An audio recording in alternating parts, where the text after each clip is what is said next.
নমস্কার বন্ধুরা, আমি মাম্পি ট্রাই কুকে তোমাদের সবাইকে স্বাগত জানাই।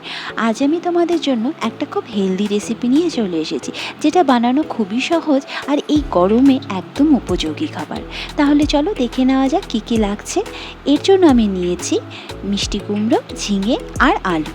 প্রথমে কড়াতে অল্প তেল দিয়ে দিচ্ছি, এটা খুবই অল্প তেলে হবে। তেলটা গরম হলে এতে আমি দিয়ে দেব কয়েকটা চেরা কাঁচা লঙ্কা আর দিয়ে দিচ্ছি কালো জিরে আর মেথি। কালো জিরে আর মেথির কম্বিনেশনটা এত ভালো, এত সুন্দর একটা গন্ধ বের হয়, তোমরা একবার করে দেখো তাহলেই বুঝতে পারবে। এবার দিয়ে দেব আগে থেকে কেটে রাখা সবজিগুলো দিয়ে নুন হলুদ দিয়ে ভালো করে নেড়ে চেড়ে নেব। যখন সবজিগুলো হালকা একটু মজে যাবে, পুরো ভালোভাবে মজবে না, হালকা মজবে, তখন আমি এতে জল দিয়ে দেব। মানে আমি এটাকে বেশি ভাজবো না, হালকা একটু নরম হবে তাতে আমি জল দিয়ে দেব।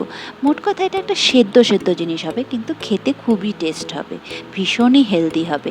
আর আমি সাথে রেখেছিলাম ডিম সেদ্ধ আর পাউরুটি। এখানে আমি ব্যালেন্সের জন্যই একটু চিনি ইউজ করেছি।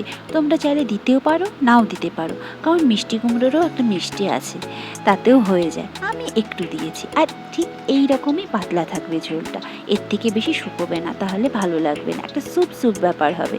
এই দেখো আমার তরকারি কিন্তু রেডি। একবার তোমরা বানিয়ে দেখো, আমি বলছি এই গরমে এই তরকারি খাওয়ার পর তোমরা বলবে না সত্যি খুব ভালো একটা রেসিপি পেলাম। সাথে আমি রেখেছিলাম বাটার টোস্ট আর ডিম সেদ্ধ। তোমরা চাইলে খালি সবজিটাও খেতে পারো বা রুটি দিয়েও খেতে পারো। এই সবজিটা এতটাই হেলদি যে তোমরা কোনো ছোট বাচ্চাকেও খাওয়াতে পারবে বা বয়স্ক মানুষকেও খাওয়াতে পারবে। তোমাদের কেমন লাগলো অবশ্যই জানিও। সবাই সুস্থ থেকো, ভালো থেকো, ধন্যবাদ।